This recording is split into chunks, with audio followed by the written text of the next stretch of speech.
I'm Sean Arnold from Brave in the Attempt, sharing a previously recorded webinar. We're going to dive deep into Google Forms and the fantastic things you can do with them. So on that note, here you go.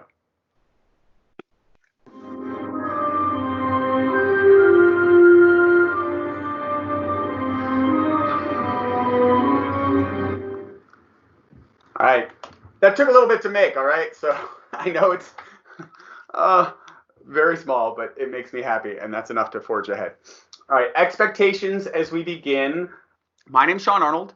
I am a District 75 STEM coach and special educator, and I have been working in District 75 for about, 15 years now. And I started as a music teacher at 75Q. Since then, I've gone and experimented and played with lots of things. I've used a lot of technology in my efforts because I found that it makes the learning accessible and manageable for my students in ways that other things would not. And beyond that, the most important thing on this page is this bit.ly link down at the bottom. That is that agenda that I told you about a moment ago. If you get almost nothing else from me, please get that. That has access to all the resources and amazing things you're going to want to get out of this, okay? And beyond that, let me also share my contact info. You can find there. You can reach out to me also here on Teams. That's a good way to do it. Link to my blog where I post and I share a lot of these things that I'll be discussing and talking about, and you can read more in depth. Again, a lot of that stuff is linked from that agenda. So if you got that agenda, you're golden, all right? So on that note, here's my first question for you. For those of you, the 13 or so who are in the Pear Deck, and those of you who aren't, feel free to join in anytime throughout. This is that quote. If we have data, let's look at the data. If all we have are opinions, let's go with mine. What are you doing to figure out what data is going on with students? The DOE put out a data point, and think of it what you will, that attendance right now for students, and attendance being a broad term because nobody's physically showing up at a building, is 84%. What's your attendance data look like for your particular classrooms and your students? Are there particular students where your attendance is a phone call check-in to make sure everything's good? Is your attendance that kid finishing up their work at 8 o'clock at night or maybe on a Saturday because that's when they have access to a device? All right, please now let me know your knowledge level of forms and Google Docs in general so I know how quick I can take certain areas of this. On that note, hey, Google or G Suite and Google Docs and Drive is made up of a whole bunch of things. Drive is where we store them all, right? But there are all these different applications. Some you may be more or less familiar with. Most of you probably have worked in a doc or two, have maybe visited a Google site, maybe even if you haven't made one. But maybe you're less familiar with Jamboard for collaborating on sort of a whiteboard situation. Maybe you're less familiar or didn't realize there was a Google Drawings app. I will be doing other sessions on some of these other ones, Google Slides, Sorcery, a HyperDocs one tomorrow, I believe, where we'll dig into these other ones. But today we're going to be living with forms. But forms, you should note, is not just forms. It actually links to other things as well. So on that note, here, let's get started with some of the basics. All right. How do we make a form? Well, there's a few different ways. Go to forms.google.com. Any Google Doc site, you just type that word docs.google.com, slides.google.com. That's how you get there. Click Create New. Okay, not too hard. You can go to your Google Drive. You can click up on that little waffle-looking button here at the top and choose Forms and get there and go ahead and click like it's showing you here and choose New File. Or directly from Google Classroom, if when you create a new assignment, you choose Quiz, it automatically creates a Google form linked to that assignment that you can edit and automatically have there submitted. All right? So that's how we get started with a form. When we do, here's all the different parts of forms that we're going to see. So yes, there's the editor portion when I'm putting in all the questions and adding my content and making it fancy. There's the form view that the users, my respondees, are going to see. This is, if you've never made a form, probably the version of it that you've seen. Oh, let me answer the questions and submit it. But all forms link to a whole spreadsheet if you want to dig even deeper into the responses. And I will show a little bit of sheets today, but I'm not going to dive deep there because we could spend like a whole day just on the wonders of sheets. And I am a big data sheets nerd, so don't get me started on that. And then there's where they live in your drive. All right. So the different files that live there that you can open and share and have all the same sort of interactions that you would have with a regular Google Doc file. The green ones are the sheets. The purple ones are the forms. All right, just a little color coding for you there. Now, if you want to make your form look pretty, there's a limited amount of ways you can do it. It isn't like a Google document or a slide that you can go and throw in all these cool fancy things. Yes, you can adjust the color somewhere and change the header and have a few fonts and title things that you can add in and themes, but it is limited. You know, this is a form that's meant to go out to a broad range of people who might be submitting their responses. It has to be somewhat standard format. And beyond that, and feel free to drag those question marks into the areas you're less familiar with. That's going to be the nature of this throughout if you're in the Pear Deck. You can add questions. Cool. You can import questions, no reason to do work over again, from previous quizzes, from previous forms that you've worked with. You can add lots of images, and you can insert them from lots of places. You can even, in fact, take a live photo from your camera, and there's built-in web searching for your photos too. So you don't have to go and open another tab and upload it. Makes it nice and easy. Now, I will say that videos, unlike with other areas and docs and things, you can only link videos that are in YouTube, but there's a way that you can upload your videos to YouTube that you created, whether they be screen recordings for your students or things of work, where they are private and you can still link them inside of the Google form. And then, of course, you can add text of all different sorts. And sections is going to be sort of a magical area that I'll show you that enables so many other of the fancy sorcery within forms that you'll note later on. So sections we're definitely going to spend some time on. I see that importing and media is less familiar too, so I'll show some of that as well. So on that note, let me demo a few of these. Let's give you an eye of what a form looks like. Now, this is actually the form that you guys should be filling out, and it's linked there in the agenda that lets me know you attended this session, what it looks like for you. Well, I click on this eyeball up here, and that's how I get to see your preview view. We'll go ahead and say where you work, what your position is, the date, what session you attended. For today, that will be fantastic Google Forms. Let me know the time. We started at 10:30. Great. But what it looks like for me, I can sit here and edit and add more questions. I'm not going to do that now. And look at the responses of people from past days. So I can see that most of the people who've been attending are teachers, fair number of paras, some coaches, a few administrators here or there. What kind of sessions have most of the people been going to? Well, this was a reset version of the form.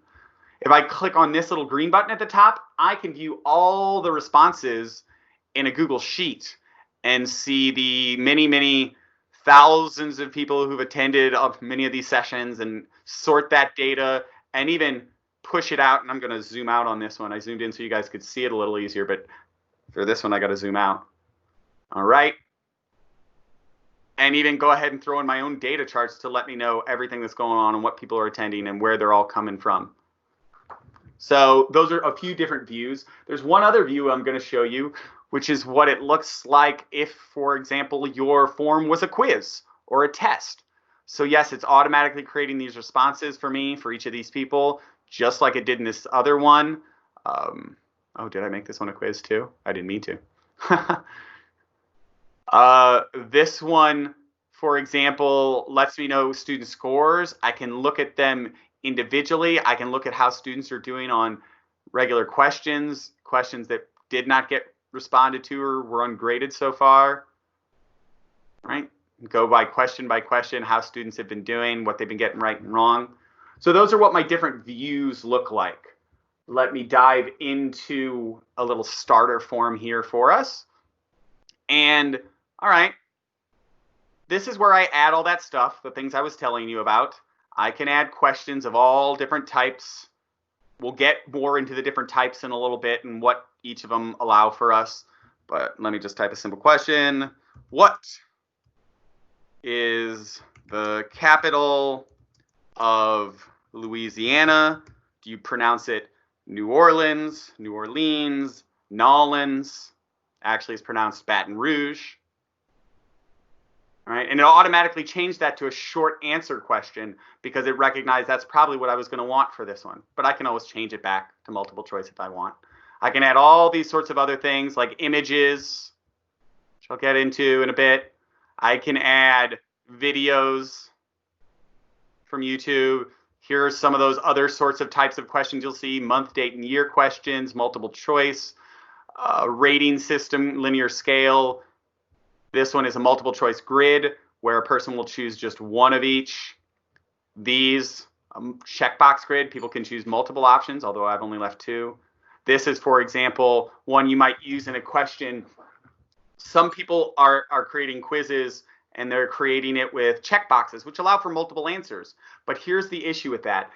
If a question is you want to give students partial credit for correct answers, if they've only chosen 1 or 2 of the things that they were supposed to have correct, well, this isn't the option for you. This one is. So you'll see I have the text prompt up here that shows oil is lighter than water, which rises to the surface.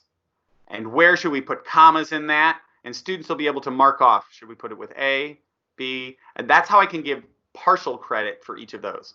There's even a place where students can submit whole file types. I'll get more into that in a bit when we get into question types. But this is generally what it looks like.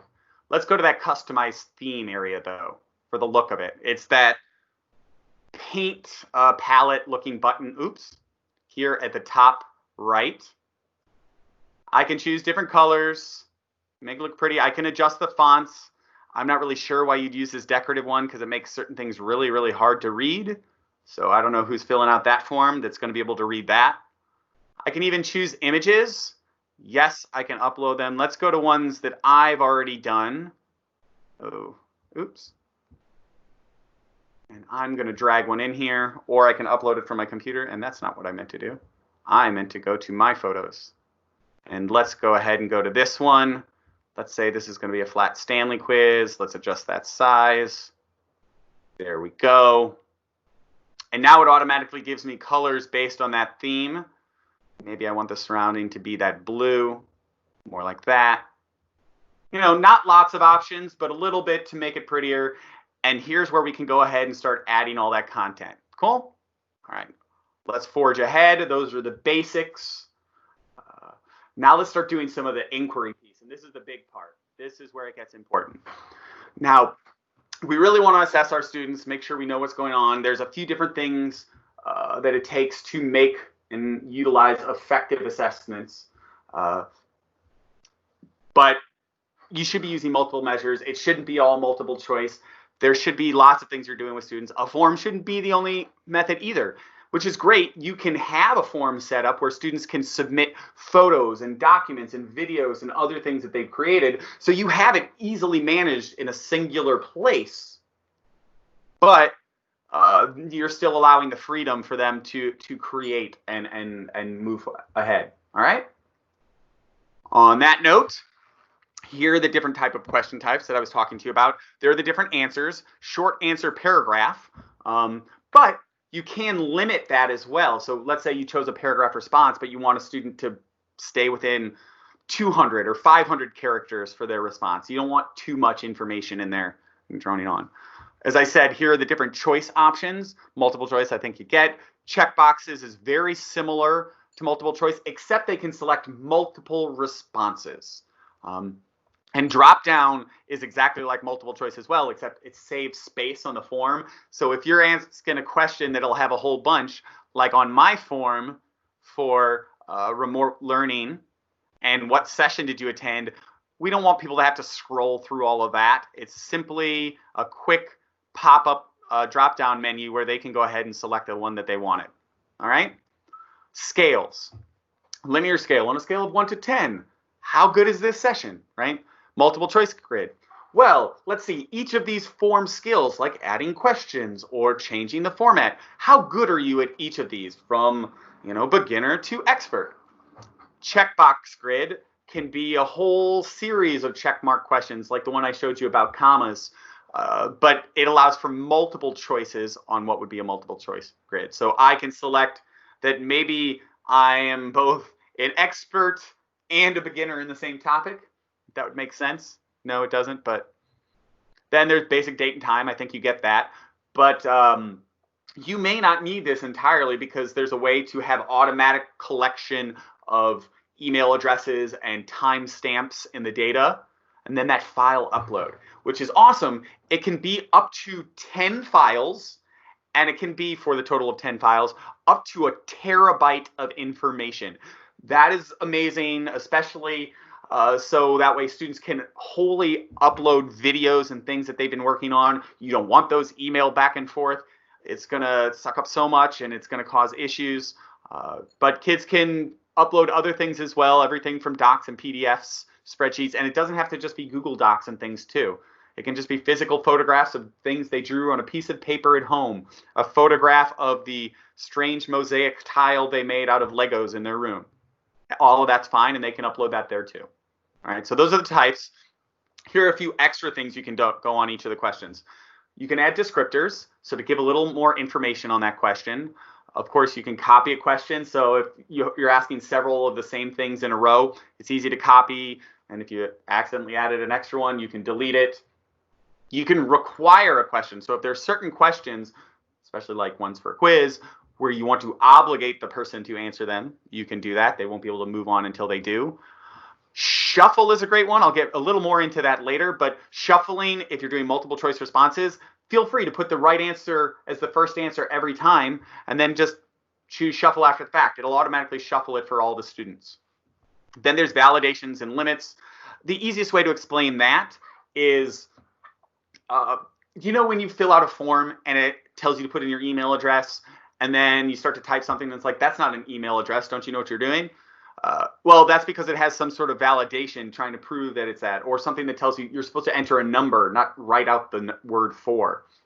That's what that's about.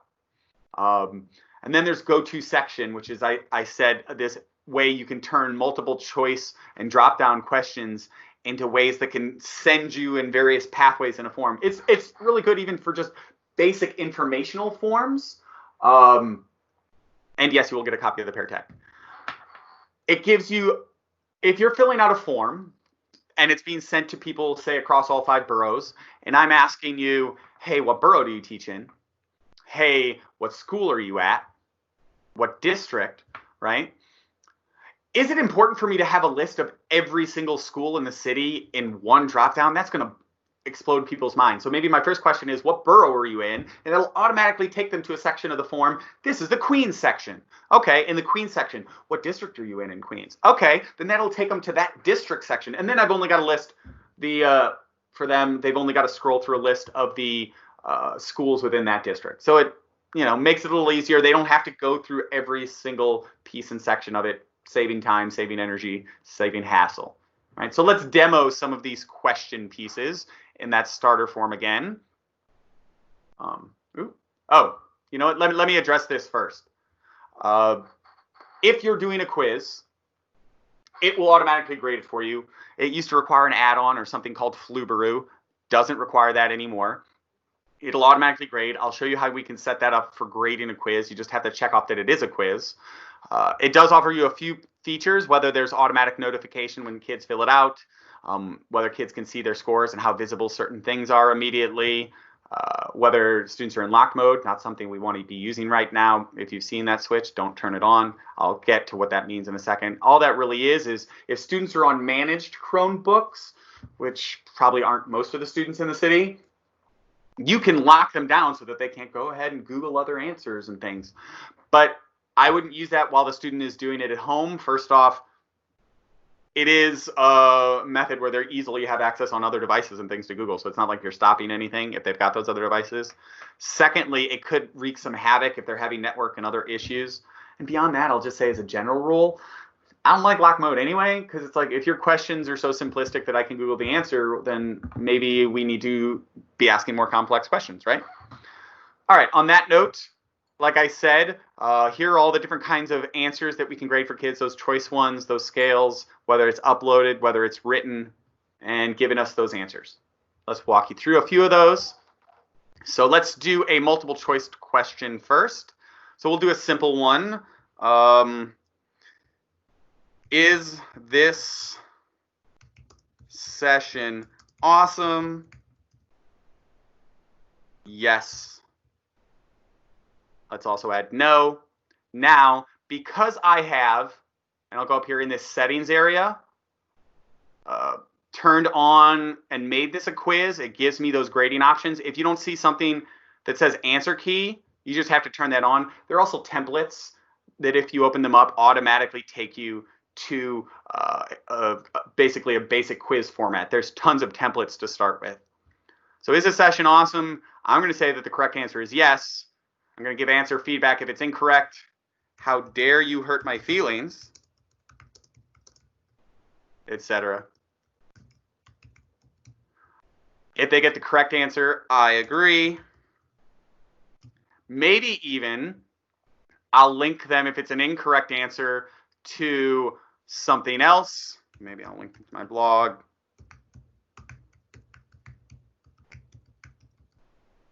Right? Go and learn.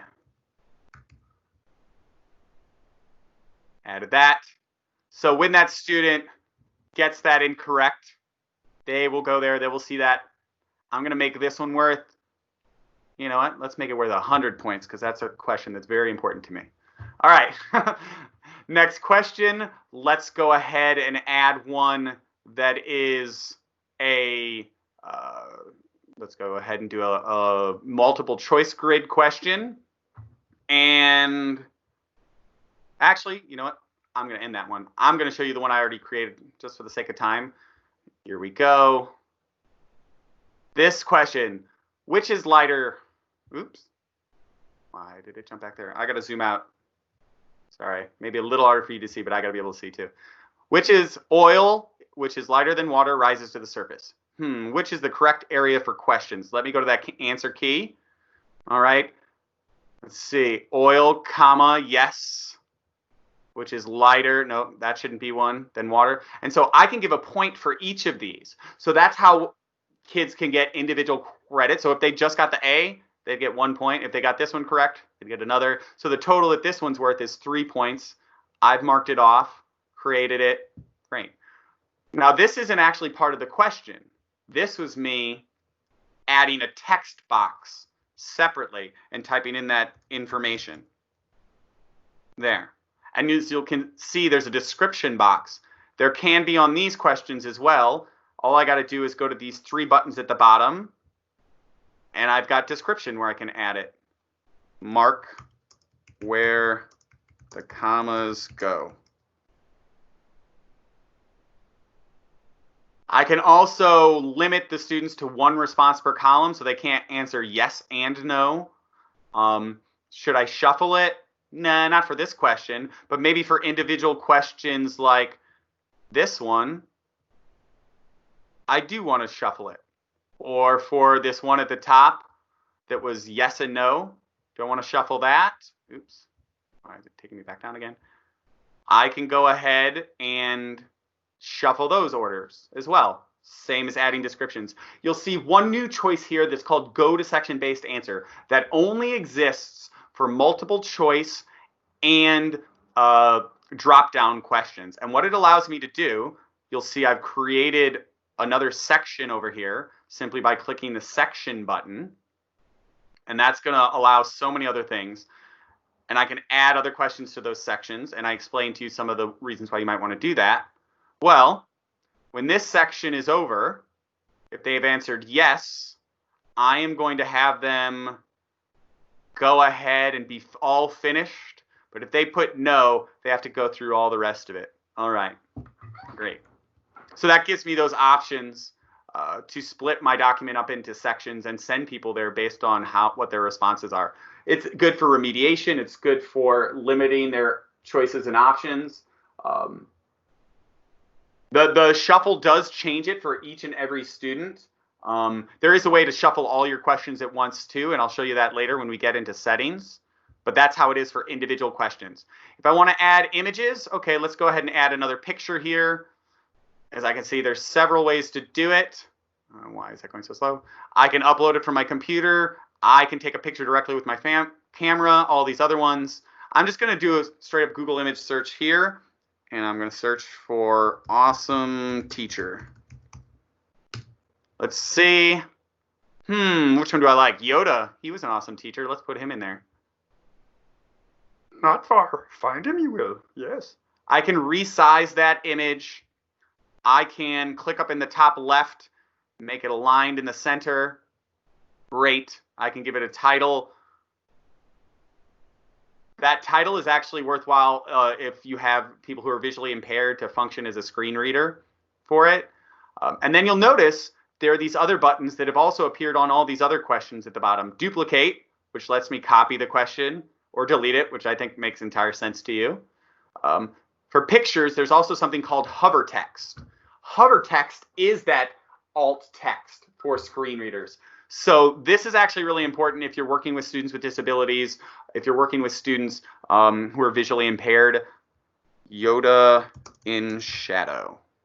Don't write picture of, photo of. We never do that for forms. That's a way to keep it accessible. All right, let me go ahead and add a video to this too. And since we're on a Yoda theme, and yes, I can add them directly by URLs, but that's for YouTube URLs. If you can't find it through a search, I'm typing YouTube instead of Yoda. And, ooh, Yoda versus Darth Sidious. That was a good battle. All right. Maybe I should have searched for Baby Yoda. You would have liked that better. I can, again, resize this video screen. I can put captions in for the video, which functions sort of like that hover text as well. I can align this all the same.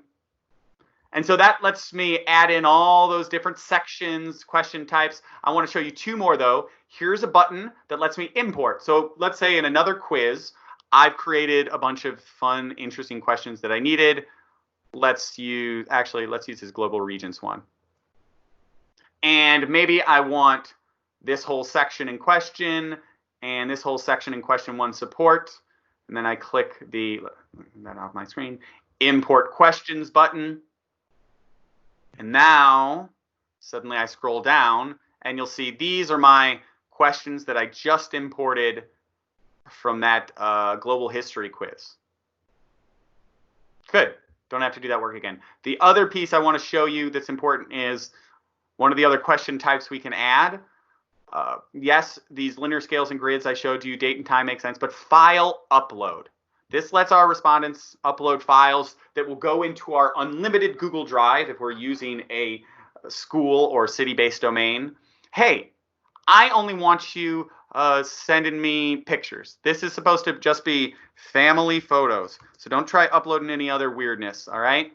And I only want one family picture, but I'll let it be really big, okay? Up to 100 megabytes. Now, you might not be able to select as large as that. It's because you might need to go to settings.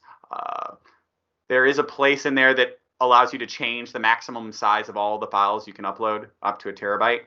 That's under settings. I'll get more into settings in a little bit later, but that gives you the basic overview of all the different things you can add to a form, all the different ways you can query your students and look for feedback.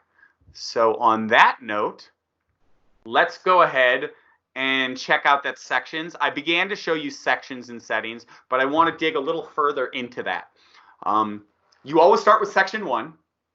No way around that. So whatever your first question is, it's got to be that first thing. In fact, your first section has to have at least one zone of text or add-on to be able to move on to the next section. But where you go from there could be anyone's guess, because as I showed you, there's that go-to section based on answer. So it could take you straight to section 4. It could take you to 3, then 4. You could finish section 1, and I've had forms where the first question was, because I was asking about Google admin and helping them set up stuff. Are you your school's Google admin? Do you know who your school's Google admin is? Do you have access to the admin screen? If their answer to that was no, well, there's no point in you filling out the rest of this form because you don't have the ability or answers to these questions. Basically shot them straight out. So yes, any of these areas can also shoot them straight out to be finished with that as well. That can lead to so many things, and so many of the things I'm going to show you at the end that lead to some fabulous forms capabilities. But the settings part also has some important things. Email and timestamp. Here's what's really great.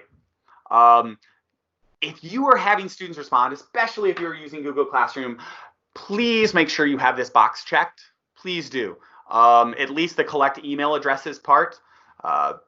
This way you don't have to create a question that says, what's your name? What's your email? Right? Because it's automatically, the second they go to the form, if they've already been signed into Classroom and stuff, it'll take them right in. It'll automatically collect that data. It'll automatically timestamp it, and you'll know when they did it. You'll know exactly how long it took them to finish it. Cool. Now, if they're not logged in, it'll simply ask them to log in, and you can lock it down so it's restricted to only certain users, like your organization, just like with documents. So if you only want people with an at schools or at NYC students account to be able to get into this, or in my case, in the District 75 domain, to be able to get in, should they only be able to fill this out once? Well, for a form where I'm asking you when you attended these sessions, obviously not, because I'm hoping you attend more than one of these PDs. But if it's an exam, yes, you only get to fill it out once. You only get to answer it once, all right? How visible should it be? Should I let you go ahead and edit it after you've submitted it? Well, I don't know. That depends on you. If it's a quiz and you think a kid can learn from it by going back and doing it, your call. If it's just a general inquiry and you want them to be able to go back and, oh, you know what, I wish I had answered differently. It also lets them see, if you want them to, what questions they missed, what they scored on each, possibly even what the correct answer is. And then a few presentation pieces. Hey, how far along am I in this? Especially if it's got multiple sections. Kids can get easily frustrated if they think they finished the form and it takes them to a whole new section and they see several new questions. So sometimes that progress bar can really help. There's that also shuffle their button order, and a confirmation message, which lets them know what happens when they finish. And when they've finished, back here under that capture area, you'll notice they can get response receipts if they check that off. And all that is they'll get an email saying, yes, you filled this out. FYI, don't worry, we did get your information.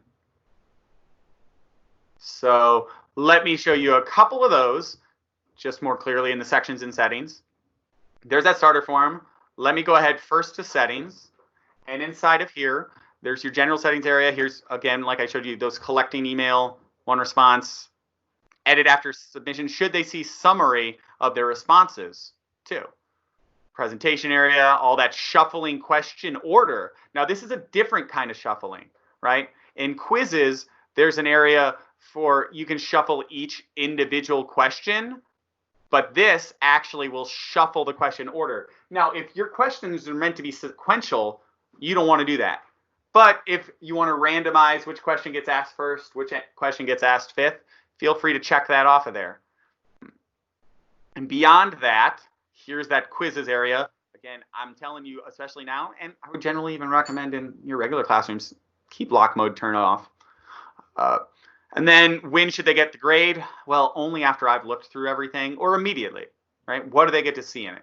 So those are your settings. And as I showed you again, here is how we create sections. We just hit that add section button. I can even, within a section, duplicate an entire section. So if I had 5 questions in this section, for example, if I was sending people, here's the Queens area, here's the Brooklyn area for when I'm inquiring about where their school and stuff is at, well, 4 out of 5 of the questions might be exactly the same, and the only one I'm going to change is the list of schools that are in there. And that can be done quickly because I will say, even in multiple choices, you can copy and paste from a spreadsheet or a list you have somewhere else, and it'll automatically compile those responses. So if I was to put in this form a new question that is multiple choice, and I'm going to pull some text from over here, like this, and these aren't actual answers, but these are from the agenda, paste, and it automatically made all of those responses there very quickly, but I don't want to have to rewrite those. Let me duplicate that whole section for the next group that's going to have to do it for the Wednesday schedule. Great. Makes it easy. Similarly, I can move this section. I can change their orders. I can merge it with a section above it. Those are the few of the options that I have. And like I said, within these, there is that go to section based on answer. So, hey, where do you go when you finish up this one after the Wednesday schedule? Do we go to Saturday? What's happening? What's going on? Great.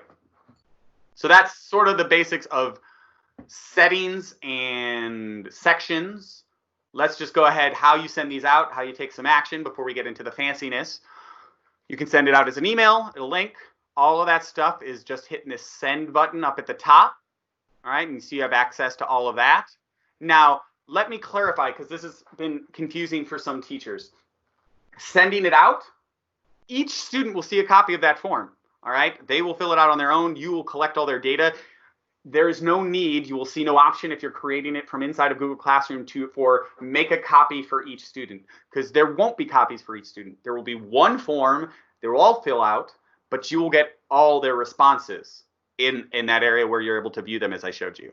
Now that can be done, as I said, if you created it directly in Google Classroom, boom, it's already there. But if you haven't, I can email it, I can get a hyperlink to it, to have linked in an email or somewhere else that I'm going to paste it.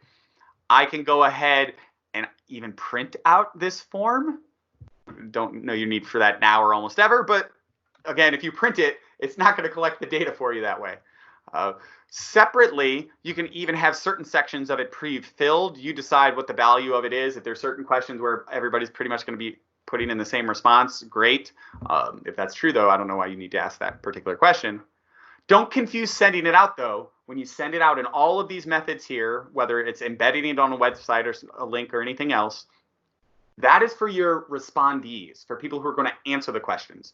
If you want people to work on this form with you, that's this button right here, Add Collaborators, okay? That's who can work and share the form and also see the data with you, okay? That's a wholly different set. So when I go here to add collaborators to this form, I can go ahead and add Greg Heath to it. Let's add his DOE and his D75 one. I can put a message in there if I want, but now he can actually work with me and edit the form. And it's giving me the warning that his @schools is not part of the same organization. Great. So that's how I can share and send that piece out with people. When I do, I'm going to get responses here, yes, in that sheet. Yes, from a quiz, if I made it a quiz in that whole individual and summary section as I showed you, or all that data in the form. All right. I basically showed you how all of that works already, sending it out. As I said, simply hitting here, I get all those responses. Here's what they look like as I showed you in a quiz. I can go through each kid. I can go through the summary of their scores and get all their points. I can open that up in a spreadsheet. Or if it's a broader question that I'm asking in responses, here's that too. And I can go ahead and get the summary of all of that data. Let's scroll down. Vast and wide is that. All right. So now that all that's done, I think we have a little bit of time for some magic. All right. So some sorcerer. Ooh, you know what I didn't do? Because it's magical. The words appear. That's right. Yes, there's a lot of basic ways to use it. Here's a bunch, different formative, summative quizzes. Reading logs are a nice one. That one, here's an example of it that I thought was particularly nice. Simply put in student name, their book title, their info. There you go. Let's leave that. There's even ways to give students awards for it, taking surveys of devices. Help desk tickets is a really nice one I've used it for. There's get to know you, or selecting partners, or doing book club or bibliography, or just research there where students can post in and push in all their information and share it together in a spreadsheet that's easily found. But let's go to some more fancy ones. You'll see here in the Pear Deck, I'm linking you to a lot of these actual forms, but I'll show them right now on my screen as well. So this is a password form. You can, as I said, lock it down so only members of your organization have access to filling it out, but maybe that's not enough for you. Maybe you want your first question to be a password. Now, I hadn't shown you this yet because I was waiting until here, but there's a thing down here for a lot of the answers, specifically a short answer in paragraph called response validation. And all that means is, and I'll put another response validation question down here, email. It automatically made that short answer question. If I click this button, it's going to take away the question and turn on email collection here, but I don't want to do that. I'm going to go ahead and turn on response validation, and I can make that any number of things. I can make it text that is an email address, or maybe I want them to put in their personal website. I can make that text that is a URL. So if they put in something that's not a URL, make it a valid URL. There's my text that tells them what they need to do. Give several options. If I'm having them fill out something and I want them to make it a certain length, how many characters, minimum number of characters, maximum number of characters, or what kind of expression does it need to be? Well, you'll see for this password one, I made it a number that is equal to, and this is a very simple password. For those of you trying to fill it out, it's just 1, 2, 3, 4, 5, 6. For those respondees, they'll get to the question where I'm asking them their social security number to put in. So if they put it in correctly, let's put it in incorrectly first. I can't move on. Let's put it in correctly. There we go. Oh, I can put in my social security number. No thanks. Of course, they can write there because I didn't go ahead and make that have to be a number. So maybe I should fix that one and make that a response validation. So it is a number and it is a whole number. Yeah. There we go. So that way they actually have to put it in. And then they'd submit it. They'd have to put in a website here. So this isn't going to work. They wouldn't be able to submit it yet. So that's how you can make a password protected form. That's the first one for you. And feel free if you want to put in your social security numbers. Here's one for certificates.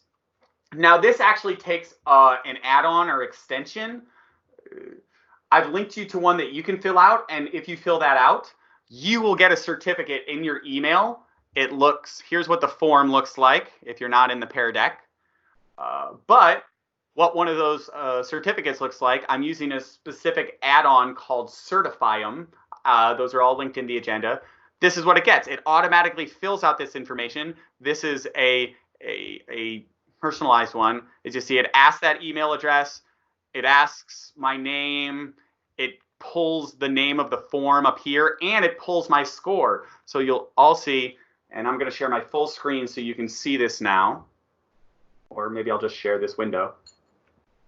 There it is. Now you see my certificate. Declares that I pulled my name from New York City, United States, has completed it, and I scored 100%. Great, I'm amazing. I know my fruits and vegetables. So if you fill out the form and you score 100%, you'll get that too. Well, you'll get it even if you don't get 100%, but it'll tell you whatever your score was. So don't worry about it. I'll grade on a curve. All right. So that's how you can actually automatically fill out certificates for all your students on particular topics without having to go ahead and copy and paste in all their names and their information. It's basically autofill response. So let's leave that one. The next piece of magic I'm going to put in there for you is a video guide. All right, so here is oh, that's not the video guide. This is the video guide. Oh, wait, I'm not on video guides. I skipped one. I was on video guides. I was on story starters, so I was in the right order. That was exactly what I meant to do. I'm just not paying as close enough attention. So story starters. This is to help students who need to brainstorm, but just writing all that stuff right off the bat gets a little too difficult. What the form looks like to them is they'll get to watch this video that's all about the hero's journey, help inspire them to write a story, asking them about their character's name. Hey, how does their character feel? Where is it set? What's a possible problem? What's the way to solve it? You know, some very simple questions, but a nice place for students to get options to start a story. And I can even have this sent and email those responses out to the kids. So it'll automatically give them that response receipt. So they'll have their responses for themselves to help them form their address, to form their story that they'll be writing. The next little piece of magical forms that I'm going to show you is a video guide. Now, this can be used for lots of things. In fact, in my personal life, I have this linking because we do have unlimited storage space in the Google Education drives. I have a bunch of family movies in there, other movies that I've put in there. And if we want to watch one of them, there are forms that automatically take us to that. But I'm going to go ahead and open up to the student view so you can check this out. I didn't give you this one because I don't want you diving through all my video categories yet, so I didn't link to it.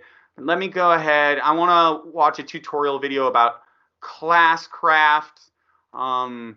Let's look up some customization. Oh, all right. So here's a video, one that I had made. I'll unplug my headphones for a moment. Right now I'm going to take you into customizations, ways you can customize your clip. All right.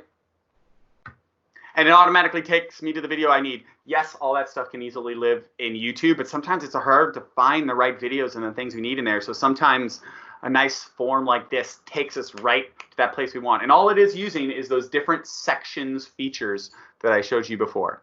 All right. So let's leave these.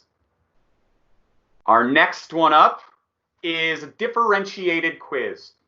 You know what? I'm going to pull, I had you guys doing early math. So on here, I'm going to show you global regions so I don't give the answers away on the one that all of you are taking. Okay? So global regions review. Let's go ahead and answer it as a student. Of course, it asks them their name. John.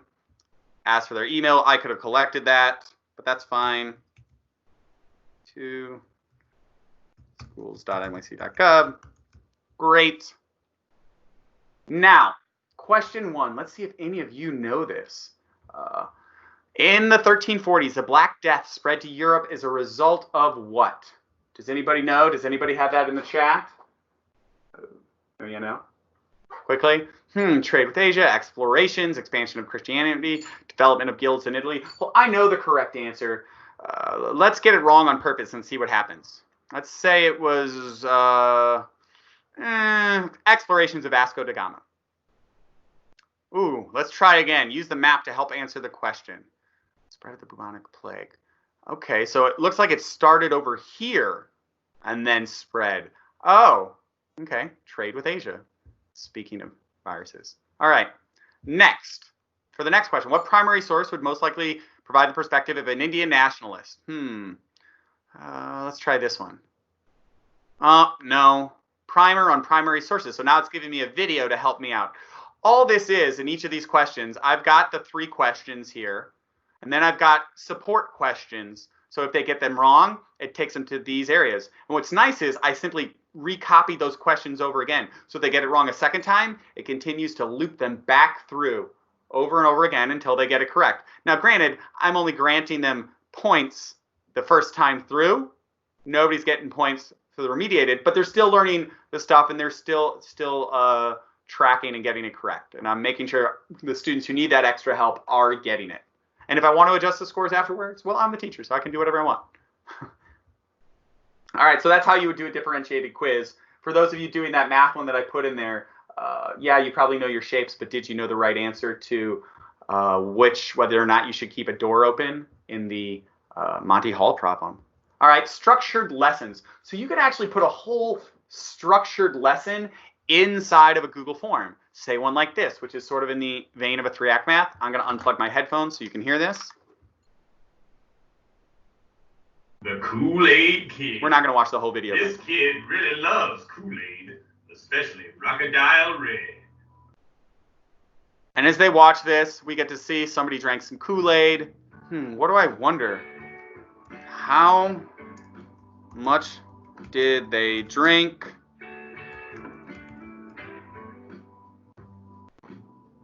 How much sugar is in that?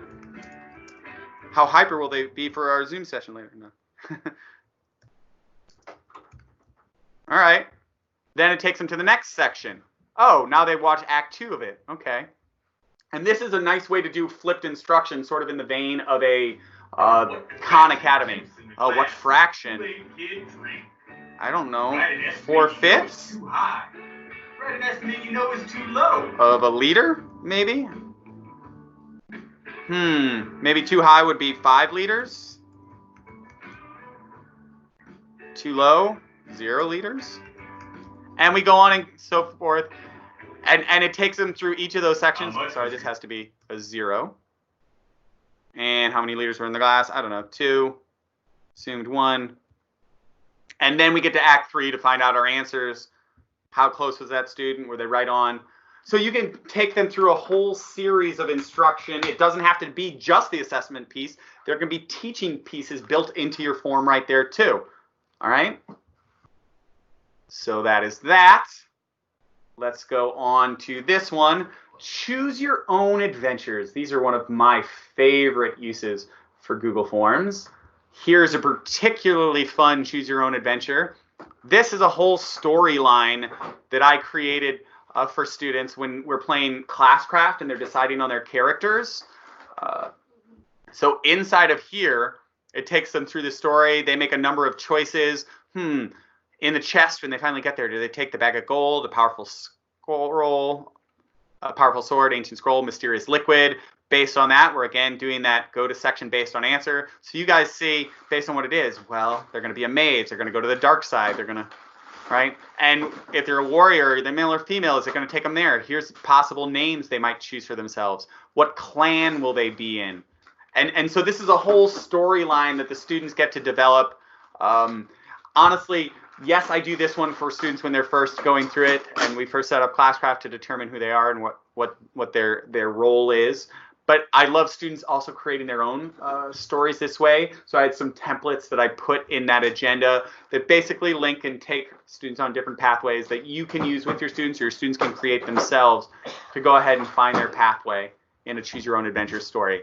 And again, as a teacher, I get responses and see, this is one that I've reset. And it's important to note, and this is something I'm only going to share now, I can go ahead and copy and paste these charts somewhere else. If I need that data and information, I can copy and paste the text from certain things. Or if I want to restart my form and we're collecting new responses from somewhere else, yes, I can download it, but I can delete all these responses and reset it. So this is one that I reuse every year, or for each class that I use it with. So I'll go ahead and delete all the responses and then give it out to the new class. And so then I only have the data there for that new class. All right, so that's a choose your own adventure. Let me show you how we do a breakout.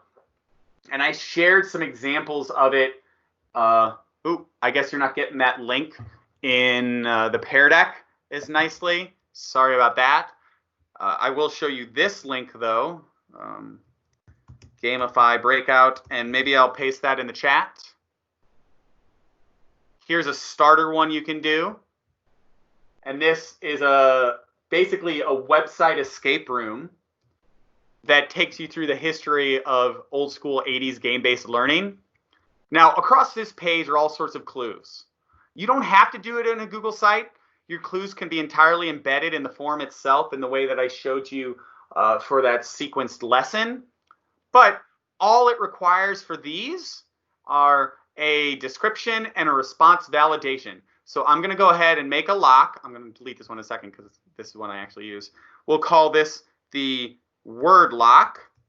If you're not familiar with Breakout EDU, they have their whole own series of escape rooms in a box for your classroom, but they also have a digital version that you can subscribe to.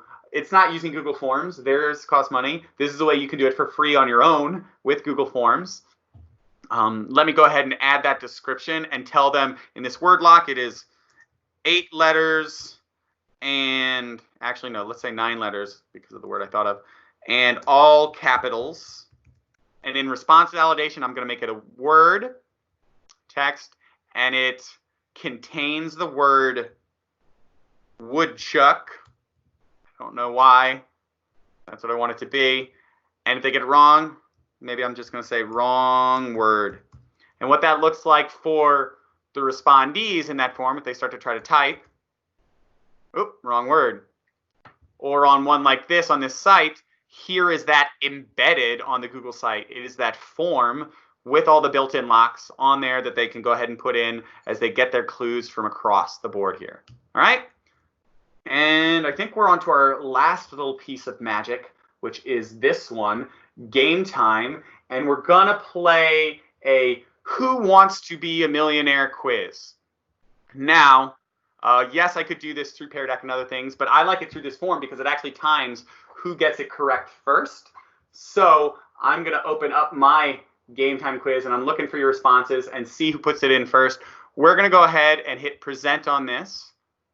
I'm not going to play all the annoying music and do the lights now. You can imagine that. All right, question number 1. Oh, you're not seeing this on your screen. It is not showing up in Pear Deck. Let me go ahead and share a different screen. And there you go. Yes? Okay, good. $100 question. Despite the fact that the indigenous residents had already named it Rapa Nui, what name did a Dutch explorer give to the remote Pacific island he came across on Easter Day in 1722? Now, if you're not in the Pear Deck, feel free to share it in the Teams chat if you think you know the right answer. A, Tahiti. B, New Zealand. C, Easter Island. D, Rarotonga. And let me open this up. Ooh, do we have any responses yet? $100 question. Not yet. Nobody got a choice? Typing it in. I'm making you type in the answer, yes, not just put A, B, C, or D. There's a reason for that. I will make the last question easier than that. Anybody typed in the chat what they think they know it is?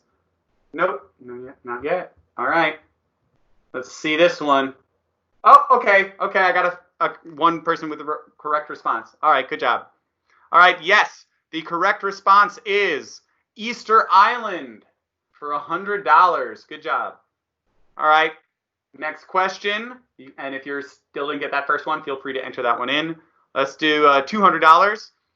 Which talk show host also hosts the reboot of Who Wants to Be a Millionaire, which debuted, I guess this is 2 Wednesdays ago? Jimmy Kimmel, A, Stephen Colbert, B, Jimmy Fallon, C, or Regis Philbin, D. And feel free to put those. Oh, okay. I see it. I see the responses in the text chat. All right, we're going to move on. All right, it is Jimmy Kimmel. Several of you seem to got it. Ms. Gresky, good job. You're the first one I noted. All right, let's go ahead and jump ahead to the $1 billion question, though. All right, it's what we all wanted anyway. 93-year-old woman. All right, it is Jimmy Kimmel. Several of you seem to got it. Ms. Gresky, good job. You're the first one I noted. All right, let's go ahead and jump ahead to the $1 billion question, though. All right, it's what we all wanted anyway. 93-year-old woman in Pennsylvania has gone viral with a request that might seem more appropriate for a college boy. What is she requesting? A, condoms, B, pizza, C, beer, or D, toilet paper. And I see those responses and some correct ones at that. And yes, the correct response is beer. Of course it was. Of course it was. And I hope she enjoyed herself. Good job, everybody. Congratulations. You win. You have $1 million. And at that, let's go ahead and close that out. You'll see how that works. And the reason I did that in a form instead of mostly through responses is what happens in the form is I get to see who put in the responses first. So who gets first credit. That's how I get that timestamp.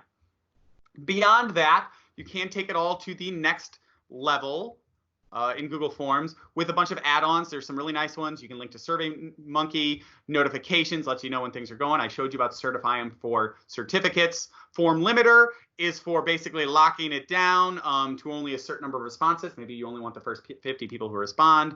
And Ranger and Publisher and Doc App Ender let you bring other documents and things into your form or separately send things from your form out to spreadsheets and documents and other places. All right. So these are some nice add-ons you might want to put in there. I know that for the citywide domain, these are all available because I checked to make sure that it was, and I helped make that happen. Beyond that, next steps, there are these PLNs. We had our first GEG meetup, a Google Educator Group meetup, a week or two ago. We're probably going to have another next one in the coming month. I've linked you to recordings, short videos, and I'm also showing you the Google for Education site for ongoing training. And last but not least, here is my info. And that's actually, I thought I changed that. It's not correct. It's actually Sean M. Arnold on Twitter.